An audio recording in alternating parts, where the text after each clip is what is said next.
I remember well the day that we were ready to string up my first guitar. I'd been anticipating this for a long time. There was this thrill and excitement in the air, and I ran each string, tuned it up, and then I grabbed it off the bench, put it on my knee, was just so excited, and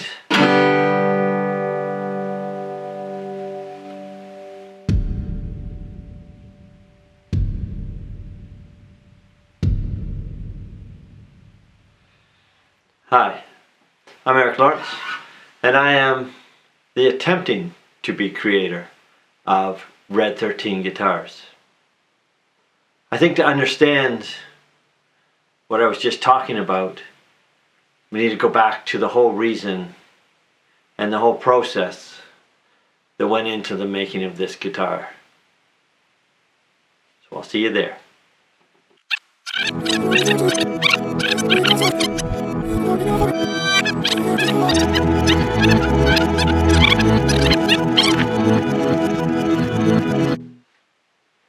When I first met Zach, I was totally enthralled.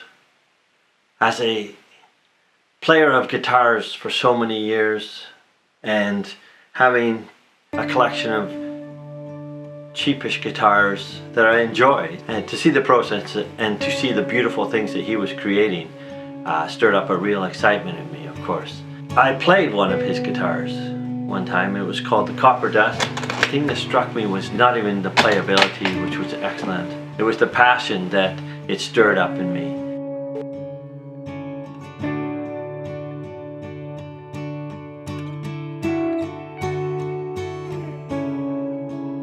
And it inspired me in a whole new way. And so after a year, I bought that guitar. And I have loved every moment of playing since then. And it got me interested in the idea of maybe creating some things myself out of wood.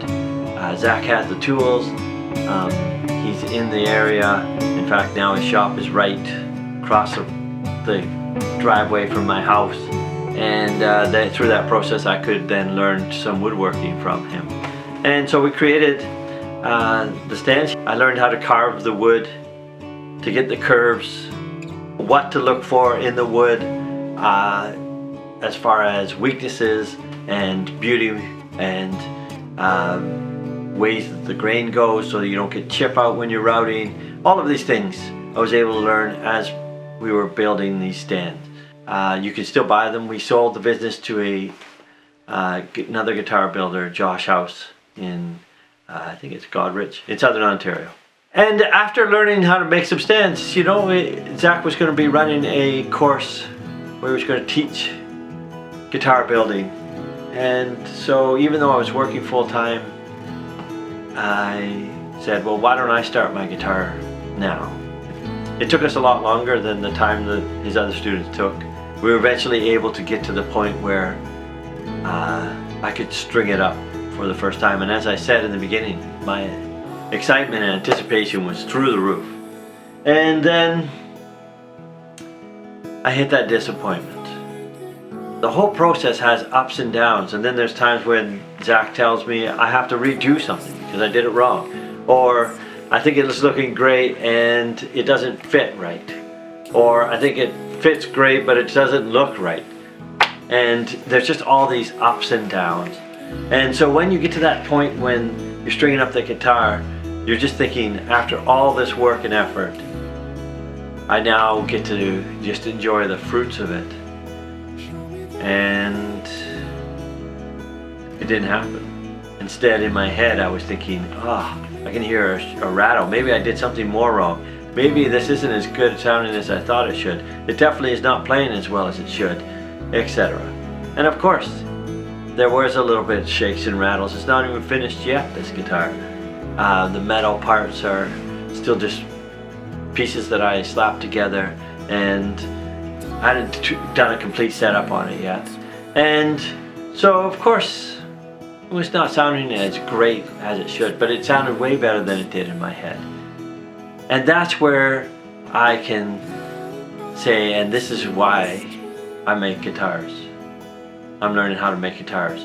It's because at that moment, Zach was able to talk me up and to help me to see and to hear what was actually happening.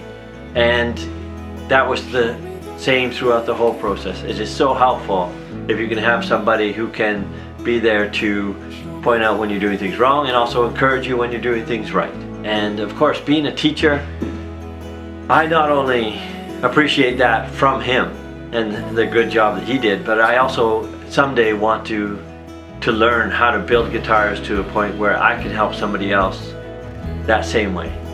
I'm really learning the guitars building for two reasons.